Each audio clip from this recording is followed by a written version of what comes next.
이런 짓을 못했습니다. 겁이 나서. 근데 여기는 겁이 없어요.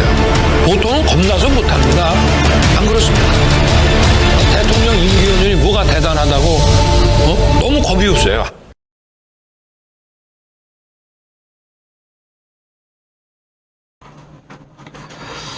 안녕하십니까. 고고TV 여명입니다. 12월 9일 토요일입니다.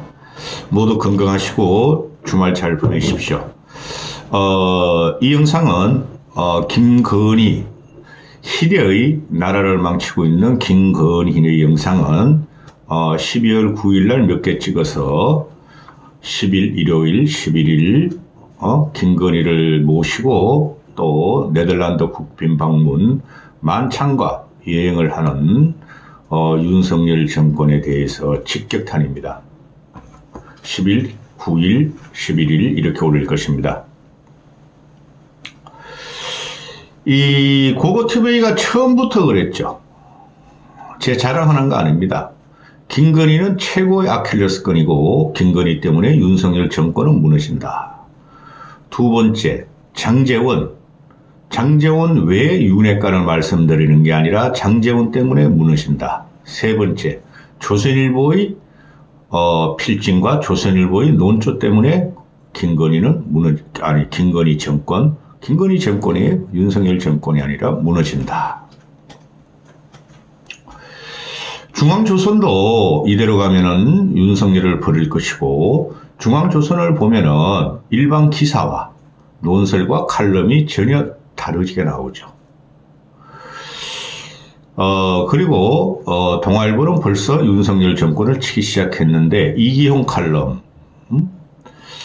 소개시켜 드리게요. 이기용 칼럼과 한겨레의 칼럼을 소개시켜 드리는데 결론이 이렇습니다. 윤석열은 김건희를 처박아 놔라. 한남동 관제가 아니라 아크로비스타 사저로 옮겨놓고 김건희와 국민을 격리시켜라. 지금 우리가 한남동 관제에서 무슨 일이 일어나는지 모르죠. 한남동 관제에서 연작 시리즈로 김건희에 대해서 찍겠는데요. 당분간 김건희가 아주 나라를 망치고 있죠. 라스푸틴도 아니에요. 그만한 능력도 없는 애예요. 아주 천박하다고 제가 처음부터 그랬지 않습니까? 고고TV 같은 경우가 김건희 같은 여인을 20대, 30대에 만났다면 상종도 안 했을 겁니다. 너무 천박해서. 김건희의 행실은 국민에게 수치감을 주고 모욕감을 주고 있습니다. 이게 나라냐 하는 탄식이 그대로 나오는 것이죠. 김건희가 그 종북주의자인 최 씨를 만나서 디올백을 받고 샤넬 향수를 받던 그 시기는 윤석열이 당선된 게 3월 9일 날 2022년 상구 대선이었고, 윤석열이가 아마 3월 6개월 후에 한남동 관주로 들어가니까 한 9, 10월경에 들어가죠. 그런데 그때는 벌써 영부인의 지위를 확보하고 있을 때죠. 당선되자마자 경호도 받고 지원도 받고 예산으로 경호원도 받고. 그런데 이 최 씨라는 애들하고 서울의 소리가 함정 몰카를 찍은 것이 9월 20일경인 거죠. 그죠? 그때는 김건희가 아크로비스타에서 살면서 지하에 직원은 2명이요. 매출은 없다는 아크로비스타에서 누웠는지 벌러덩했는지 발라당했는지 거기서 뇌물을 수도 없이 받았다는 증거가 나온 것이죠. 일반 이권을 탐하는 일반인들과 또 지망생들, 정치나 또 정부 지망생들을 받아서 뇌물을 받았다는 게 합리적인 의심으로 줄줄이 서가지고 대기하면서 받았다는 게 다 나온 겁니다. 근데 그때가 어떨 때냐? 김건희가 몰카를 촬영당한 날 9월 20일 일주일 전에 민주당에서 김건희 주가 조작 사건에서 특검법을 발의를 했다 그럽니다. 나라가 김건희 주가 조작 특검법에 의해서 난리가 났고 민주당에서 발의를 했는데도 그거 아무 신경도 안 쓰고 줄줄이 사탕으로 그냥 줄서 뇌물 바칠 사람 줄서 하면서 디올만 찍혔다는 것이죠. 이게 기가 차다는 겁니다. 응? 이기용 칼럼 들어갑니다. 동아일보 이기용. 윤석열 정권을 확실히 치는 친구의 하나죠. 이 나라 보수는 김건희 리스크를 더 이상 안고 갈 수 없다. 김건희를 치우라는 소리죠. 함정 몰카의 공작이 저열함에도 불구하고 거기에 당한 대통령실도 그 가방을 뿌리치지 않은 김건희도 모두 상상 초월이다. 김건희는 관제를 떠나서 사저에서 근신하고, 사저라는 것은 한남동 사저가 아니라 공간이 아니라 국민의 세금이 들어가는 공간이 아니라 아크로비스타로 들어가고, 뇌물을 준 쪽과 받은 쪽이 모두 법을 위반했으므로 엄정 조사해야 한다. 제목은 분노와 한숨입니다. 이거 어떡합니까? 이거 어떡합니까? 하는 거 고고TV가 맨날 분노와 한숨을 내쉬고 있죠. 큰일 났어요. 정치적인 그 좌우의 대립은 안 읽어드리고, 정권 교체를 이루는 국민들은 민주당의 공격에 대해서 분노가 치밀지만은 고개를 돌려 대통령과 여당을 보면은 참담한 절망감에 한숨만 터져나온다. 대통령 부인이라는 것이 명품백을 받는 장면을 담은 영상이 있다는 얘기를 들었을 때, 김의겸이가 청담동 술자리에 윤석열이가 참여했다는 가짜뉴스나 아니면 AI 딥페이크의 영상이겠느니 했다. 도저히 상상할 수 없는 일이었기 때문에 그렇다. 현직 퍼스트레이디가 친적국, 즉 종북, 북한을 찬양하는 친적국 활동 경력이 있는 최 씨란 것을 만나서 보석을 선물 받는데 이게 다 함정 몰카에 찍힌다? 이상한 거 아닌가?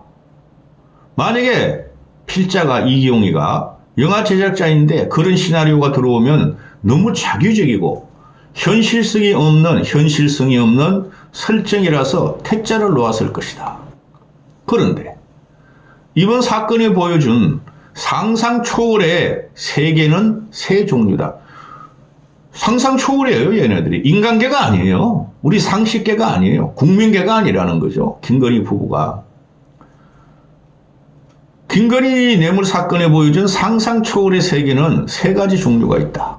첫째는, 하나는 상상 초월의 저질스러운 공작 행태고, 두 번째는 상상 초월의 허접한 사람 관리 및 경호 시스템이요, 세 번째는 대통령 부인이라는 것이 보여준 상상 초월의 행동이다.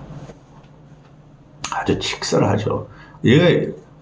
이거 나중에 마녀 사냥으로 화염감이야. 이 세 가지 요소는 서로의 상상 초월성을 상쇄하지 않는다. 김건희가 백을 받았든 안 받았든 몰카 공작의 저열함과 비도덕성은 줄어들지 않는다. 그건 상관없는 것이다. 마찬가지로 함정 몰카라 해서 김건희의 행동에 비도덕성이 없어지지 않는다. 감면되지 않는다. 예를 들어서 공원 벤치에 두 개에 각각 100만 원씩의 현금이 놓여 있다고 치자. 첫 번째 벤치 현금은 누군가 실수로 두고 간 것이고, 두 번째 벤치 현금은 함정 몰카범이 쳐놓은 덫이다. 그런데 그 돈을 누가 집어가든 아무도 집어가지 않든 덫을 놓은 몰카 행위의 부도덕성이 바뀌지 않는 것이고, 마찬가지로 누군가 돈을 집어갔다면 그것이 첫 번째 벤치의 100만 원이든 두 번째 벤치의 100만 원이든 그 행동에 대한 비판은 똑같이 적용된다. 왜 훔쳐갔느냐? 현금이 놓인 경영와는 무관한 것이다. 무슨 말이에요? 현금이 놓인 경영와는 무관한 것이다. 김건희가 함정 몰카를 당했든 아니든 뇌물을 받았다는 사실은 변하지 않는다는 것이죠. 함정 몰카 주동자들에게 대해서도 엄정한 법 적용과 사회적 비판이 가해져야 한다. 다시는 미디어의 탈을 쓴 이런 저질 형태가 행태가 반복되지 않도록 단죄가 필요하다. 이 사건은 좌파 진영의 공작과 농간이 얼마나 강교하고 저열한 수준인지를 알 수 있고, 문정권 시절 대통령 부인의 나홀로 해외 방문, 인도 방문, 타지마을 방문, 의상 대량 구입 등 사치와 월권이 극에 달했지만 우파 진영 누구도 이런 식의 함정 공작을 꿈꾸지는 않았다. 원래 좌파들이 그래요.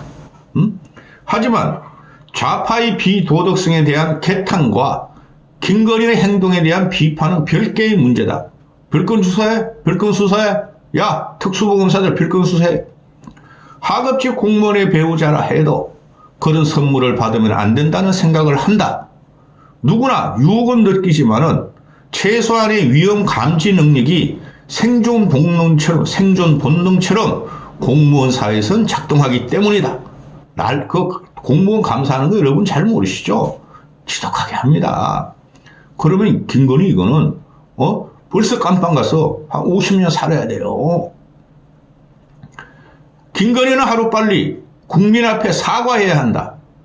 그리고 관제를 떠나 서초동 자택 등 사과로 거처를 옮겨 건신해야 한다. 이혼하는 소리죠. 그죠? 근데 얘 김건희 얘를 갖다 사과로 옮기면 더 골치 아파요. 더 헤쳐먹어요. 더 받아먹어요. 김건희 고속도로 못 봤어요? 김건희 일가 헤쳐먹는 거 못 봤어요? 사기를 치고 상대방을 갖다 뒤집어 씌우잖아요. 물론 아무리 대통령이라 해도 부부는 사적인 영역이다. 그럼에도 대통령의 배우자는 공인이다. 더구나 김건희 리스크는 총선과 나라의 진로에 지속적으로 상당한 영향을 미칠 사안이다. 고고티브의 말이 기준이 된다. 이번 사건은 특검을 앞세운 야당 공세에 휘발유를 뿌린 격이 된다.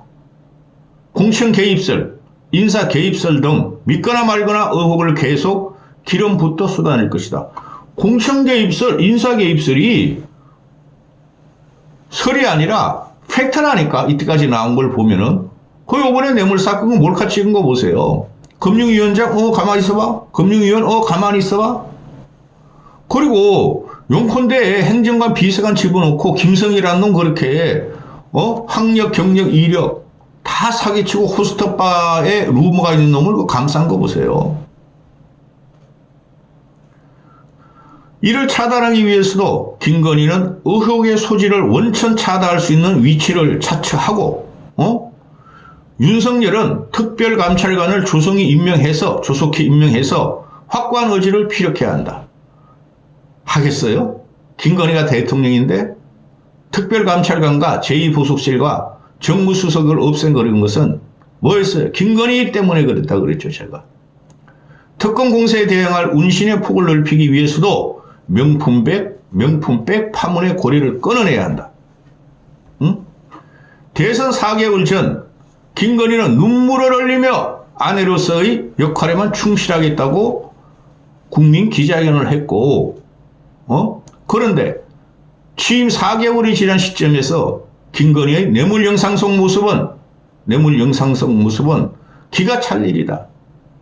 물론 김건희에 대한 좌파 공격에는 마녀사냥, 여성비하, 공작적 요소들이 상당 부분 있다. 아니에요, 내가 볼 적에는. 이거 마녀사냥 당해도 싸고, 여성이 김건희 같이 매일매일 얼굴이 다르게, 재건축을 합니까? 재건축하려면 말이죠. 1, 2년 걸리고 3, 4, 5년 걸리죠. 이거 매일매일 얼굴이 달라, 아침, 저녁으로. 공작적 요소, 김건희가 억울하게 당하면은 거의 없다고 봐요, 저는. 좌파들이 제기했던 의혹들 중 사실로 최종 확인된 것은 없다. 조사를 안 하니까. 검찰, 경찰이 다 풀어주니까. 그러나 이번 사건은 다르다. 정치적 누불리를 떠나서 또 그렇다. 쉬쉬하고 넘어간다면 앞으로 전국의 공직자 배우자들에게 어떻게 김영란법 준수를 요구할 수 있겠나. 국민권익위는 도대체 왜 존재하나? 신속히 진상조사에 착수해서 검품을 준 쪽과 김건희 쪽 모두의 법 위반 여부를 엄정히 조사하는 것이 맞는 게 아닌가. 국민권익위원회가 하겠어요? 김웅일이라는 놈이 지금 말이지 방통위원장하고 국민권익위원장이라는 놈이 윤석열의 선배고 김건희의 꼬봉인데 하겠어요? 이거 봉지 수준입니다. 이번 파문은 정권 교체를 열망하며 한 표 한 표 벽돌을 쌓듯이 정권 교체를 이뤄낸 국민에게 배신의 상처를 남겼다. 진심 어린 사과와 근신의 자세, 배우자 논란의 소지를 원천 차단할 안전장치 마련 없이는 치유할 방법이 없다. 백날 해봐. 그 특별감찰관 임명하고 제2부속실 오픈하고 보관하고 정무수석 보관하더라도 김건희가 다 주물르고 있는데 이거 쫓아내야 돼요. 이거 말입니다. 여러분 말입니다. 나중에 밀란이 일어나요. 밀란 얘 때문에. 이런 거지 갖고 천박하고 몰상식한 거기 때문에 국민들이 일어난다니까? 거리로 나오게 된다니까? 이거 어떡할 거야? 이거 어떡할 거냐고. 2부, 3부, 4부. 제가 말하는 게 아니에요. 전 그동안 계속 김건희 때문에 나라 망하고 윤석열 정권 망한다 그랬고, 나올 때마다 그냥 고고TV에는 나오지 마라 그랬죠. 다 일어나, 다 일어나. 다음 영상은 데일리 안에서 김건희 뇌물 사건을 이걸 공격하다고? 얼마 전에는 조선중앙이 쓰더니, 이 레임덕도 이런 레임덕이 없죠. 아니, 레임덕이란 게 대통령 때문에 무너지는 건데, 어떻게 된 게 대통령의 상황인 김건희라는 이 천박하고 작것 때문에 우리 국민들이 무너져야 되느냐 이거죠? 다음 영상 계속 찍습니다.